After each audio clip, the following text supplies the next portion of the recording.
Hello everyone, welcome to VR care. So CLAT examination जो है वो बहुत ज़्यादा पास आ रही है और साथ ही साथ बहुत सारे स्टूडेंट्स को जो सबसे बड़ी एक प्रॉब्लम फेस करने को मिल रही है वो ये है कि हम अपनी बोर्ड्स की प्रिपरेशन और क्लैट की प्रिपरेशन कैसे मैनेज करें। अब दोनों ही इम्पॉर्टेंट है, बोर्ड्स लाइफ भी एक ही बार आने वाला है और क्लैट एग्जामिनेशन भी हमें एक ही बार में क्रैक करता है ताकि हम हमारे ड्रीम लॉ कॉलेज में पहुँच पाएँ। अब सवाल ये आता है कि दोनों को हमें बैलेंस कैसे करना है। इसकी वजह से बहुत सारे बच्चों को हमेशा कंफ्यूजन रहता है कि हम प्रायोरिटी किसको दें। काफ़ी सारे बच्चे ये भी सोचते हैं कि हम 12th को कम प्रायोरिटी देंगे और क्लैट के लिए ज़्यादा प्रिपरेशन करेंगे। तो क्या ये सही होगा? The answer is no. दोनों एग्जामिनेशंस जो है वो बहुत ज़्यादा इम्पोर्टेंट है और हमें ये मेक श्योर करना है कि हम किस तरीके से एक बैलेंस क्रिएट करके चल सकते। सो इस वीडियो में हम लोग देखने वाले हैं कि किस तरीके से क्लैट एग्जामिनेशन और 12th स्टैंडर्ड के बोर्ड्स की प्रिपरेशन को हमें मैनेज करना है और एक स्ट्रैटेजी हमें फॉलो करनी है अपने हिसाब से कि हम दोनों चीज़ें एक साथ कर पाए और दोनों चीज़ें हम लोग एक साथ वर्क कर पाए। तो स्टार्ट करते हैं। फर्स्ट चीज़ जो हमें दिमागी रखनी है कि हमें एक स्टडी शेड्यूल बना के चलना है। स्टडी शेड्यूल में हमें हमारे टाइम को डिवाइड कर देना है कि 12th स्टैंडर्ड की पढ़ाई हमें कितने आवर्स करनी है दिन में और क्लैट की पढ़ाई हमें कितने आवर्स करनी है। अब एक एडवांटेज है स्टूडेंट्स आप लोगों के लिए, there are a few subjects जो कॉमन होते हैं, मतलब कि आपको 12th स्टैंडर्ड में भी होते हैं और आपको क्लैट की प्रिपरेशन में भी होते हैं। जैसे कि एग्जाम्पल आज के अगर आप आर्ट स्टूडेंट्स हो तो उसमें हिस्ट्री ज्योग्राफी जो है वो कवर हो जाता है। तो ये सब्जेक्ट करते वक्त आप दोनों प्रिपरेशन एक साथ कर पाओगे। मैथ्स भी एक ऐसा सब्जेक्ट है जहाँ पे दोनों चीज़ें आप अच्छे से बैलेंस कर पाओगे। आगे इंग्लिश इज ऑल्सो सब्जेक्ट, चाहे आप कोई भी स्ट्रीट से हो, इंग्लिश सब्जेक्ट जो है आपको आने वाला है। तो इसको बैलेंस करने की कोशिश करो। कुछ ऐसे टॉपिक्स होंगे जो दोनों एग्जामिनेशन में पूछे जा रहे हैं। सो यहाँ पे वो टॉपिक्स अगर आप एक ही बार कर रहे हो, that is more than sufficient. ये चीज़ हमें दिमाग में रखनी है।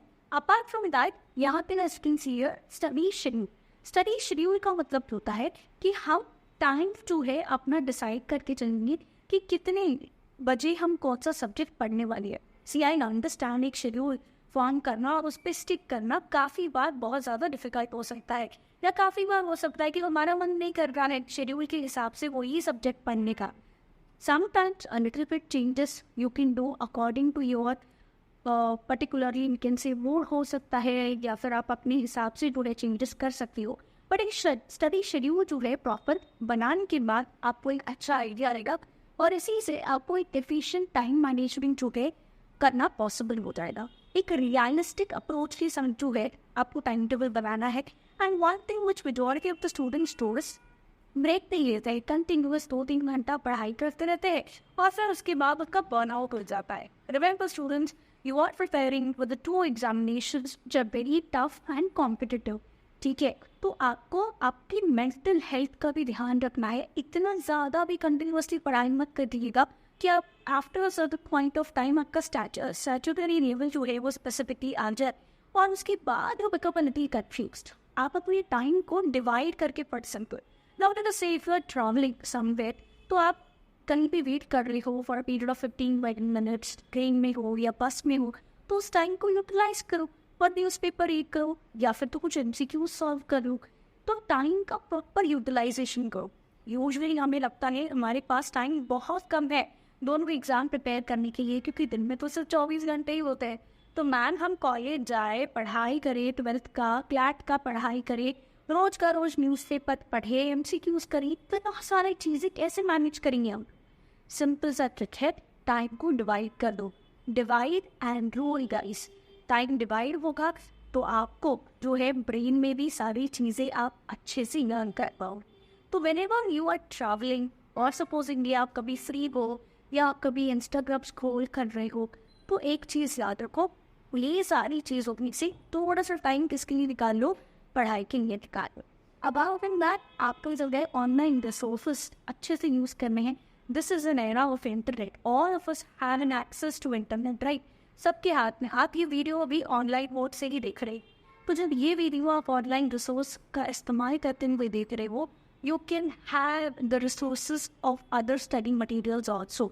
आप इम्पॉर्टेंट टॉपिक्स, इम्पॉर्टेंट MCQs, अलग अलग वीडियोज़ आते हैं क्लैट के प्रिपरेशन के द्वारा। ये सारी चीज़ों को आप एक्सेसिबल जो है ईजिली आज की टाइम पे जो है आपके लिए अवेलेबल है. So utilize this online resources and try to cover it as much as possible. See, guidance and support, this is very very important. अगर कहीं पे भी आप अटक जाते हो guys. See, one thing which you have to be very clear is you are still very young, okay?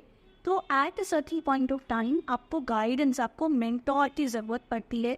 अगर आप कहीं पे कंफ्यूज हो जाते कि समझ में नहीं आ रहा है कि कौन सा टॉपिक इम्पोर्टेंट है और उसको किस तरीके से मैनेज करें, तो मेंटर के पास जाइए, उनसे गाइडेंस लीजिए. In fact you can also ask for a time table, they can prepare it for you at वो आपके लिए और ज़्यादा आसान तो है वो website, because mentors are well qualified and well experienced also, so they will be able to guide you properly.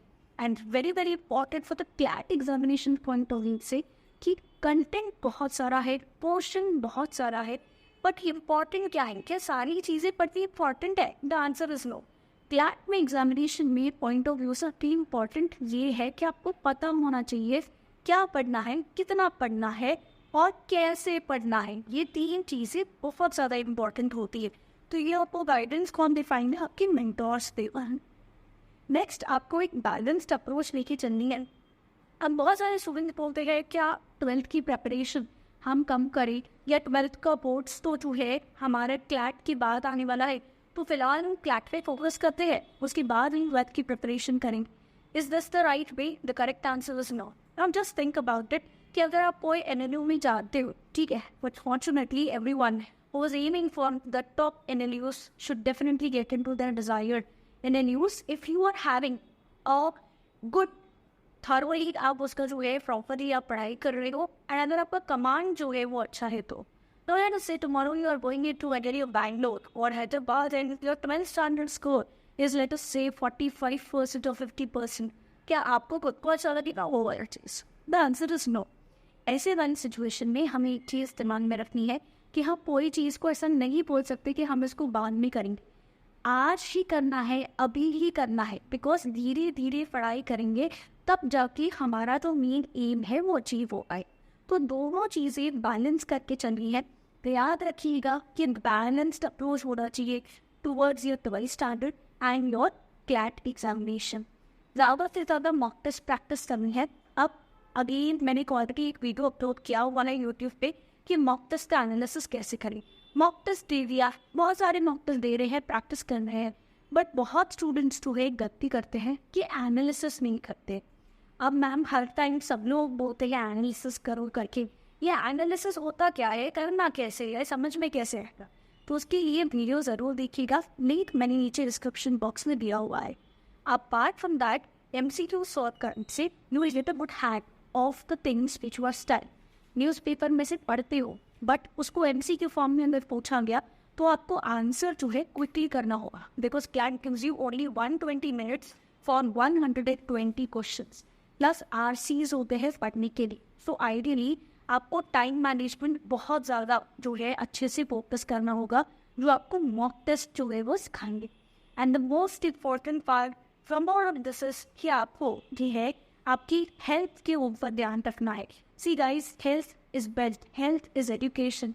जब तक आप अच्छी नेट मेकिंग नहीं करोगे या आप अगर बहुत ज़्यादा स्ट्रेस में रहोगे regarding how do I manage my time, it might create a problem for you. अब लेट अस से आपने बहुत अच्छे से प्रिपरेशन करी है, सब ये तो सारी चीज़ें मैंने बोली आप सब करते आ रहे हो, but at a certain point of time because of the stress आप अगर बीमार पड़ गए तो फिर क्या होगा? आपको रेस्ट लेना पड़ेगा, 1-2 हफ्ते आपको रेस्ट लेना पड़ेगा. Plus the climatic conditions of India are very much changing, तो वी डोंट नो कि कब किसकी हेल्थ खराब हो जाए. सो वेरी वेरी इंपॉर्टेंट चीज़ यही है कि हमें हमारी हेल्थ पे फोकस रखना है.